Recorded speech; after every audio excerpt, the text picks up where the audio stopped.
और आगे बढ़िए, जो बीवी अपने शौहर का हक अदा ना करे, शौहर की जिस्मानी ख्वाहिश को पूरा करने से इनकार कर दे बिना किसी मजबूरी हो अलग बात है, बीवी बीमार है या कोई नेचुरल प्रॉब्लम है अलग बात है, बगैर किसी मजबूरी के शौहर की जिस्मानी ख्वाहिश को पूरा न करने वाली औरत के ऊपर भी अल्लाह की लानत होती है।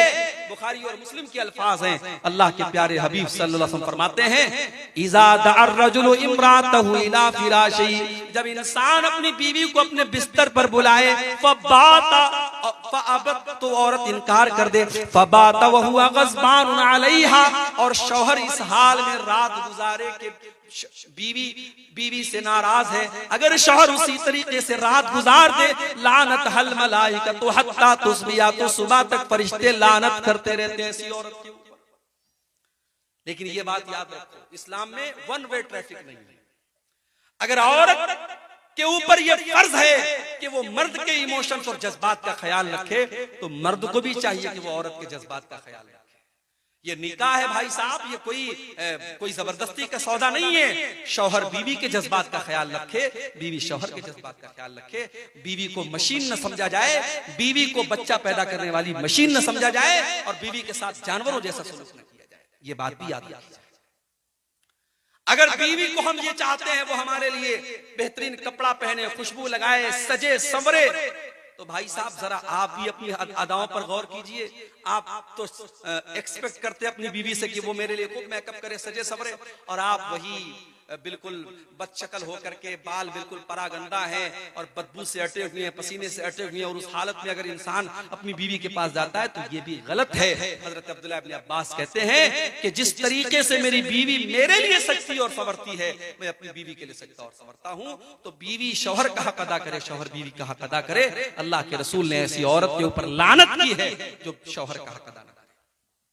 और आगे बढ़िए, गैर फित्री तरीके से अल्लाह के बनाए हुए निजाम के तरीके के खिलाफ अगर कोई अपनी बीवी के साथ अपनी ख्वाहिश पूरी करता है, उसके ऊपर भी अल्लाह के नबी ने लानत की है। मलऊन मन अतम रातहु फी दुबुरिहा, अल्लाह के नबी फरमाते हैं जो इंसान अपनी बीवी के साथ गलत तरीके से, गैर फित्री तरीके से, जो नेचुरल तरीका है, जो अल्लाह ताला ने निजाम बनाया है मर्द औरत के दरमियान मुलाकात का, उस निजाम के खिलाफ अगर जाता है, गलत तरीके से गंदे वीडियोस को देखने के बाद उस तरीके से अपनी बीवी के साथ वो काम करने की कोशिश करता है, ऐसे शौहर के ऊपर अल्लाह के नबी ने लानत फरमाई। मलऊन मन अतम रातहु फी दुबुरिहा, जो औरत के साथ गैर फित्री तरीके से सोहबत करता है, उस इंसान के ऊपर भी अल्लाह की लानत।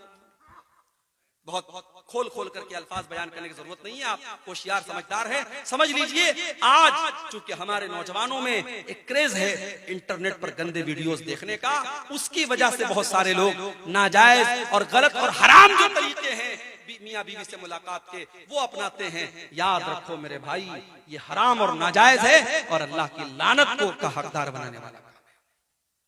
और आगे बढ़िए, नंबर 11, अल्लाह की लानत का हकदार बनाने वाला 11वां काम, किसी कब्र के ऊपर सजदा करना या किसी कब्र के ऊपर मस्जिद बना लेना।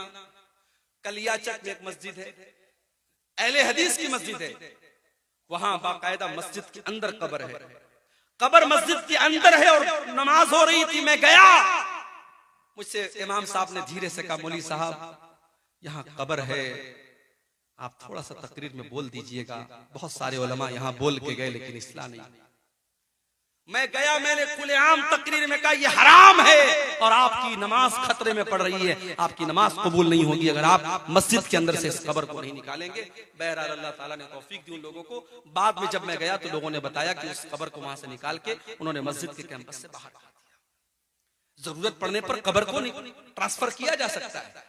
अगर मान लीजिए किसी ऐसी जगह कब्र है कि वहां कब्र होना मुनासिब नहीं है, तो कब्र के अंदर जो मुर्दे की हड्डियां वगैरह हैं उनको एहतराम के साथ किसी कपड़े में रख करके दूसरे कब्रिस्तान में दफन की जा सकती है जरूरत पड़ने पर।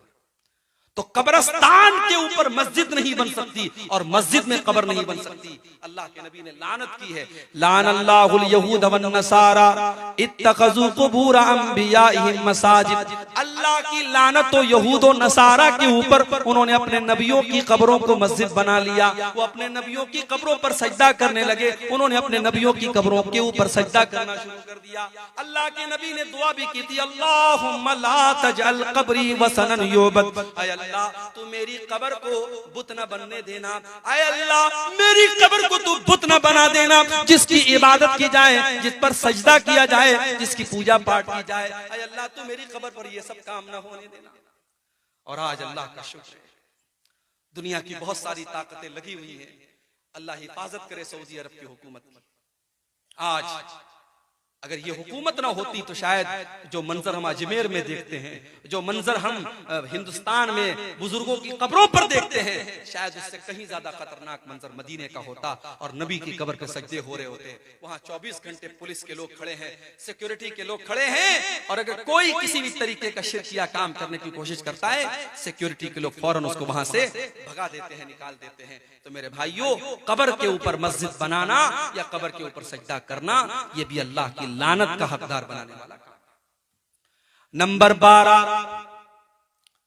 हजरत लूत अलैहिस्सलाम की कौम जो काम करती थी, मर्द का मर्द के साथ, लड़के का लड़के के साथ ताल्लुक कायम करना, हराम काम करना, बदकारी का काम करना, होमोसेक्सुअलिटी या आज के जमाने में जिसको हम कह सकते हैं हमजिनसी, या हिंदी में कह सकते हैं समलैंगिकता, जिसको आज दुनिया की अदालतों ने उसको सही करार दे दिया है, लेकिन अल्लाह के नबी ने लानत करार दी है। मुस्नद अहमद की रिवायत है, आपने फरमाया लानल्लाहु मन अमिला कौम लूतिन, लानल्लाहु मन अमिला कौम लूतिन, लानल्लाहु मन अमिला कौम लूतिन। अल्लाह की लानत उस इंसान के ऊपर जो हजरत लूत अलैहिस्सलाम की कौम वाला अमल करता है। दुनिया में सबसे पहले ये काम अगर किसी ने किया था, लूत अलैहिस्सलाम की कौम ने किया था। और जब हजरत लूत ने उनको समझाया था तो ये कहा था कि तुम इस गुनाह की शुरुआत कर रहे हो। आज तक दुनिया में ये गुनाह किसी ने नहीं किया जो गुनाह तुम कर रहे हो। अल्लाह ने तुम्हारे लिए औरतों को बनाया है, तुम्हारे लिए अल्लाह ने जायज तरीका बनाया है, तुम नाजायज तरीका अपना रहे हो। तो कौम के लोगों ने मजाक उड़ाया था और कहा था ये तो बड़े पाक साफ लोग हैं, ये तो अपने आप को बड़े साफ सुथरे समझते हैं। और अल्लाह का जब अजाब आया मेरे भाई, पत्थरों की बारिश होती है, उस कौम के ऊपर पत्थरों की बारिश होती है और पूरी कौम को अल्लाह ताला उलट देता है और पूरी कौम का नामो निशान मिट जाता है। आज भी ये काम हो रहा है, बहुत सारे नौजवान इस गंदगी में मुब्तला हैं। इस हदीस को मेरे भाइयों अपने सामने रखो, जो ये काम करे उसके ऊपर अल्लाह की लानत हो। और इस्लामी हुकूमत अगर है और कोई काम ये काम करता हुआ अगर कोई लड़का पाया गया, इस्लामी हुकूमत में इसकी सजा सजाए मौत है। अल्लाह के नबी की हदीस है कि लूत अलैहिस्सलाम की कौम वाला अमल अगर कोई लड़का लड़की करे तो फाइल और मफूल को, जो कर रहा है और जो करवा रहा है, दोनों को कत्ल कर दिया जाए। इस्लामी हुकूमत में इतनी खतरनाक सजा है, ये बहुत बड़ी बदकारी और बेहयाई का काम है। अल्लाह ताला हमारे तमाम नौजवानों की इससे हिफाजत फरमाए। तो ये 12वीं चीज है कि जो ये हजरत लूत अलैहिस्सलाम की अमल वाला उनकी कौम वाला जो अमल करता है, इस अमल करने वाले पर भी अल्लाह के नबी ने लानत की है। और आगे बढ़िए, अपने बाप के बजाय किसी और की तरफ अपनी निस्बत करना, अपने वालिद के बजाय किसी और को अपना वालिद बनाना। जैसे आज के दौर में बहुत सारे लोग बच्चों को एडॉप्ट कर लेते हैं, बच्चों को पाल लेते हैं।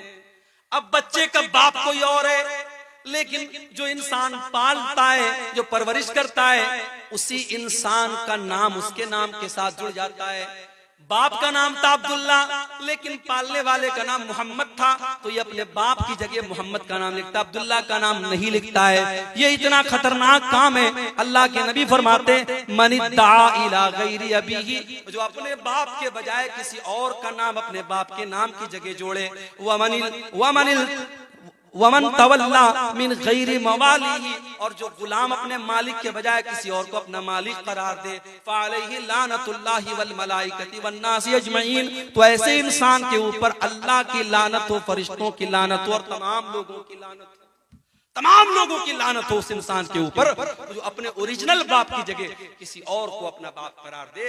इसीलिए बड़ी सख्ती है, अगर आप बच्चे को एडॉप्ट करते हैं तो उलमा का फतवा मौजूद है और कुरान की आयतें मौजूद हैं कि उसकी वल्दियत की जगह आप ओरिजिनल बाप का नाम लिखेंगे। अब हमारे यहाँ बड़ा मसला है, आप आधार कार्ड बनवाएंगे उस पे ओरिजिनल बाप का नाम चढ़वाएंगे तो मसला पैदा होगा। तो आधार कार्ड वगैरह में मजबूरी के तौर पर आप अपना नाम जोड़ सकते हैं, मगर जहां इस्लामी पॉइंट ऑफ व्यू से जरूरत पड़ेगी, मिसाल के तौर पर निकाह के टाइम या मिसाल के तौर पर कोई गवाही के टाइम, तो वहां वल्दियत में जो ओरिजिनल बाप है उसी का नाम दिया जाएगा। पालने वाला, परवरिश करने वाला वो बाप नहीं हो सकता है। उसको एहतराम में वो लड़का बाप, अब्बा जान कह सकता है, अब्बू कह सकता है, पापा कह सकता है, मगर ओरिजिनल उसका जो बाप है वो वही रहेगा जिसने उसको जन्म दिया है, जो उसका बाप। इसी तरीके से 14वीं चीज मेरे भाइयों जो अल्लाह की लानत का हकदार बनाती है, हलाला करने वाला और करवाने वाला। हलाला समझते हैं? नाम सुना है हलाला का? किसी ने 3 तलाक दे दी अपनी बीवी को, एक साथ 3 तलाक। हमारे यहाँ मसला क्या है कुरान और हदीस की रोशनी में, अगर कोई एक साथ 3 नहीं 300 तलाक दे दे वो एक ही मानी जाएगी। क्यों? क्योंकि तलाक एक मर्तबा में एक ही होती है, एक से ज्यादा नहीं होती है। तलाक का एक प्रोसेस है। अगर किसी ने अपनी बीवी को तलाक दिया है तो अब 3 महीने तक वो दूसरी तलाक नहीं दे सकता। 3 महीने तक वो दूसरी तलाक दे ही नहीं सकता। अगर 3 महीने के अंदर वो दूसरी तलाक देगा तो वो दूसरी नहीं मानी जाएगी। एक तलाक देगा इंसान, अब 3 महीने का टाइम है। अगर 3 महीने के अंदर रुजू कर लिया, अच्छी बात है, रुजू कर लिया, बीवी बीवी रहेगी। अगर 3 महीना गुजर गया और रुजू नहीं किया तो निकाह खत्म हो गया, नया निकाह होगा, नया मेहर होगा। फिर आइंदा कभी जिंदगी में झगड़ा होगा और तलाक देगा, वो दूसरी तलाक होगा। यहाँ सारा सिस्टम गड़बड़ कर दिया, तलाक तलाक तलाक। गुस्से में बीवी को तलाक तलाक बोल दिया। अब अपने मौलवी साहब के पास गया, मौलवी साहब ने कहा हलाला कराना पड़ेगा, हलाला कराना पड़ेगा। और हलाला का तरीका क्या है? एक रात के लिए तुम्हारी बीवी किसी से शादी करेगी, एक रात तक वो साथ में रहेगा और अगले दिन वो तलाक दे देगा, फिर औरत इद्दत गुजारेगी, फिर तुम उससे शादी करेगा। ये कितनी खुल्लम खुल्ला, कितनी बड़ी बेगैरती और बेहयाई और ज़िनाकारी है। और आज पूरी दुनिया में इस्लाम की इमेज को खराब करने का काम किया है। कितनी फिल्में बनी है इसके ऊपर, कितनी वेब सीरीज बनी है इसके ऊपर। हलाला इतना गंदा काम है मेरे भाइयों। अल्लाह के नबी ने फरमाया लानल्लाहुल मुहल्लिल वल मुहल्लल लहू, हलाला करने वाले पर और हलाला करवाने वाले पर, दोनों के ऊपर अल्लाह की लानत हो। और एक और हदीस में अल्लाह के नबी ने फरमाया कि क्या मैं तुमको ऐसे इंसान के बारे में न बताऊं जो किराए का सांड होता है? सहाबा ने कहा अल्लाह के नबी किराए का सांड कौन होता है? आपने फरमाया जो हलाला करवाता है। हलाला करवाने वाला अपनी बीवी को किसी गैर के बिस्तर पर भेजने वाला, और वो इंसान किराए का सांड होता है जो ये काम करता है। तो हलाला करने वाला भी और हलाला करवाने वाला भी, दोनों पर अल्लाह की लानत। और आखिरी चीज जो बयान करके हम बात खत्म करेंगे मेरे भाइयों, जिस इंसान के ऊपर अल्लाह के नबी ने लानत की है, मेरी माँ और बहनों आपसे कहना चाहता हूँ, अल्लाह के नबी ने फरमाया लानल्लाहु ज़व्वारातिल क़ुबूर, अल्लाह की लानत तो ऐसी औरतों के ऊपर जो कब्रों की बहुत ज्यादा ज़ियारत करती हैं। कभी कभार इबरत के तौर पर अगर औरतें कब्रिस्तान चली जाएं, अपनी माँ की कब्र पे, अपने बाप की कब्र पे, अलग बात है, लेकिन बहुत ज्यादा कब्रिस्तान पे जाने वाली और कब्रों की जियारत करने वाली औरतों के ऊपर अल्लाह के नबी ने लानत की है। आपने फरमाया लानल्लाहु ज़व्वारातिल क़ुबूर, कब्रों की बहुत ज्यादा जियारत करने वाली औरतों के ऊपर अल्लाह की लानत हो। आज हिंदुस्तान में कितनी हमारी मुसलमान बहनें हैं, उन पर फतवा है मस्जिद में नहीं जा सकती।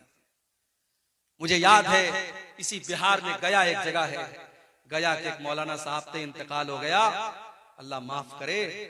उन्होंने एक तकरीर में कहा था, अहले हदीसो बड़ा शौक है तुम्हें अपनी औरतों को मस्जिद में भेजने का ना, जरा एक दिन हमारी मस्जिद में भेज दो, 9 महीने के बाद रिजल्ट आ जाएगा।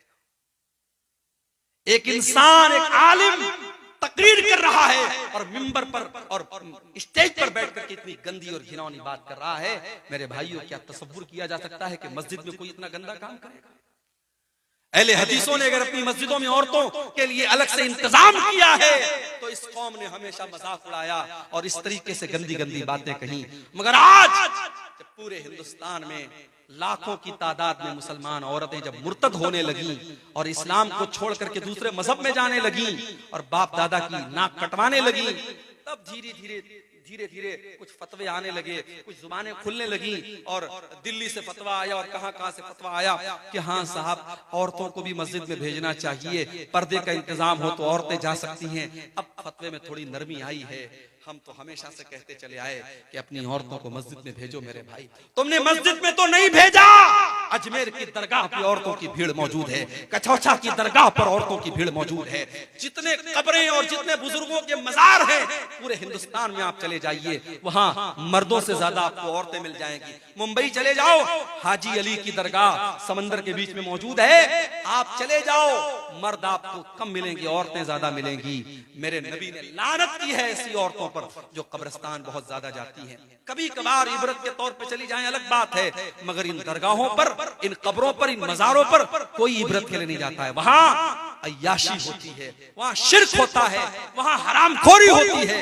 मेरे भाइयों, हमारी औरतों को इस चीज से बचना चाहिए और हमें अपनी औरतों को इससे बचाना है। अल्लाह के नबी ने लानत की, ऐसी औरतों पर अल्लाह की लानत हो। और एक और हदीस में अल्लाह के नबी ने फरमाया, लानल्लाहु ज़ाइरातिल क़ुबूर, अल्लाह की लानत हो ऐसी औरतों पर जो कब्रों की ज़ियारत करती हैं, वल मुत्तखिज़ीना अलैहल मस्जिद, और कब्र के ऊपर मस्जिद बनाने वाली औरतों पर भी अल्लाह की लानत हो, वस्सुरुज, और कब्र के ऊपर चिराग जलाने वालों पर भी अल्लाह की लानत हो। तो मेरे भाइयों, ये लानत के हकदार बनाने वाले चंद काम थे जो कुरान और सुन्नत की रोशनी में मैंने आपके सामने बयान किए हैं। और आखिर में यही कहूंगा कि हर वो गुनाह जिससे अल्लाह ने रोका है, हर वो गुनाह जिससे नबी ने रोका है, उससे इंसान लानत का हकदार बनता है। हम और आप अगर अपने ईमान की सलामती चाहते हैं और हम ये चाहते हैं कि दुनिया और आखिरत में हम कामयाब हो, तो हम इन कामों से अपने आप को बचाएं।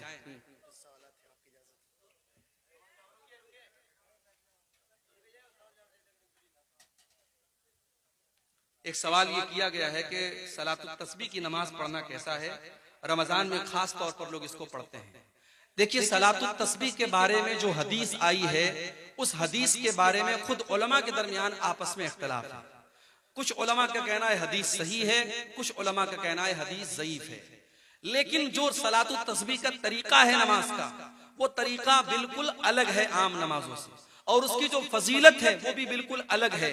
और उसमें जो ऑप्शन दिया गया कि जिंदगी में एक बार पढ़ लो, साल में एक बार पढ़ लो, रोजाना पढ़ लो, ये ऑप्शन भी किसी और इबादत के बारे में नहीं दिया गया है। इसीलिए शेख अब्दुल अजीज इब्न बाज वगैरह का, शेख इब्न उसैमीन वगैरह का फतवा है कि ये नमाज सही नहीं है।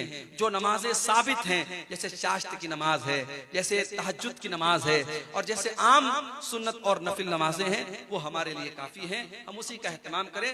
जिस नमाज के बारे में इतना इख्तिलाफ है, उससे हम अपने आप को बचाएं। कोई नापाक जानवर या हराम करदा जानवर कपड़े पर बैठता है तो क्या वो कपड़ा नापाक हो जाता है? सिर्फ बैठने से नापाक नहीं होगा। नापाक जानवर अगर आपके कपड़े से टच हो गया तो वो आपका कपड़ा इस तरीके से नापाक नहीं हो जाएगा जब तक कि उसकी कोई नापाकी आपके बदन पे न लगे। जैसे अगर मान लीजिए कुत्ता है, भीगा हुआ है, वो टच कर गया तो जहां कपड़े में टच कर गया उसको धुल लीजिए। लेकिन सूखा है और टच कर गया तो कोई हरज की बात नहीं, उससे आपका कपड़ा नापाक नहीं होगा। इसी तरीके से कौवा है, चील है, वगैरह वगैरह। कब्रिस्तान की जमीन पर नमाज जनाजा पढ़ना कैसा है? अगर कब्रिस्तान की जमीन है लेकिन वहां पे कब्र नहीं है तो पढ़ सकते हैं। जैसे कुछ कब्रिस्तानों में मैंने देखा कि मुसल्ला अलग होता है, जनाजे की नमाज पढ़ने के लिए एक अलग से स्पेसिफिक जगह होती है। अगर ऐसी जगह है तब तो ठीक है, और अगर वहां पे कब्रें मौजूद हैं और वहां पे आप जनाजे की नमाज पढ़ रहे हैं तब तो ये मुनासिब नहीं है, ये सही नहीं है। ठीक है। 1 बीघा जमीन 30,000 में किराए पे लेना 1 साल के लिए कैसा है? अब भाई ये खेती बाड़ी का मसला है, इसके बारे में आप अपने इलाके के उलमा से पूछ लें। खेती बाड़ी मैं करता नहीं हूँ और ना मेरा इसमें एक्सपीरियंस है, इसके बारे में बताना थोड़ा मुश्किल है। अच्छा, सब एक ही सवाल है, ठीक।